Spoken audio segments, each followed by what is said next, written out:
ফিলিস্তিনের অবরুদ্ধ গাজা ভূখণ্ড পুরোপুরি দখলে না নেওয়া পর্যন্ত যুদ্ধ চলবে বলে ইসরায়েলের প্রধানমন্ত্রী বেঞ্জামিন নেতানিয়াহু স্পষ্টভাবে জানিয়ে দিয়েছেন।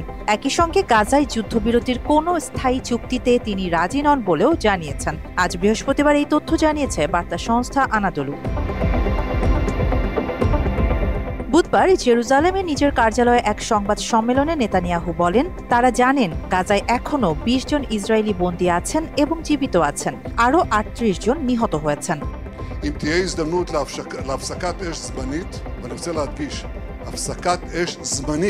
এদিকে ইসরায়েলে এখনও অন্তত ১০,১০০ ফিলিস্তিনি বন্দী রয়েছেন, যাদের অনেকেই নির্যাতন, অনাহার ও চিকিৎসা অবহেলার শিকার বলে জানিয়েছে মানবাধিকার সংস্থাগুলো এবং বিভিন্ন সংবাদ মাধ্যম।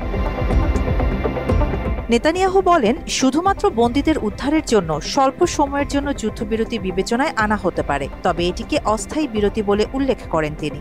অন্যদিকে হামাস বারবার জানিয়েছে তারা সমস্ত ইসরায়েলি বন্দীকে একক বিনিময়ে মুক্তি দিতে প্রস্তুত যদি ইসরায়েল যুদ্ধ বন্ধ করে, গাজা থেকে সেনা সরিয়ে নেয় এবং ফিলিস্তিনি বন্দীদের মুক্তি দেয়। কিন্তু নেতানিয়াহু এই শর্তগুলো পুরোপুরি প্রত্যাখ্যান করেছেন এবং গাজা থেকে হামাসকে উৎখাত, তাদের পুরোপুরি নিরস্ত্রীকরণ এবং গাজা পুনর্দখল করার কথা জোর দিয়ে বলেছেন।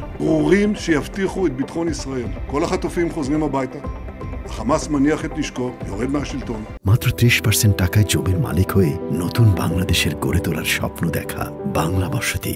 অবশ্য ইসরায়েলের বিরোধী নেতারা এবং বন্দীদের পরিবার অভিযোগ করেছেন, নেতানিয়াহু চরম ডানপন্থী জোটসঙ্গীদের খুশি রাখতে এবং নিজের রাজনৈতিক অবস্থান ধরে রাখতে যুদ্ধ দীর্ঘায়িত করছেন। ahead of myself or over my skis, but I have some level of optimism. এছাড়া গাজায় বন্দী থাকা ব্যক্তিদের পরিবারের ফোরাম এক বিবৃতিতে বলেছে, তারা হয়তো ইতিহাসের সবচেয়ে বড় সুযোগ হারাতে চলেছে।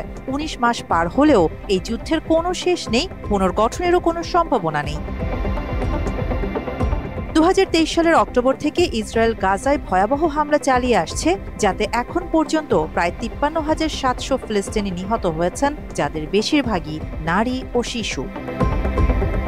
আরিবা জাহান, বাংলা এডিশন।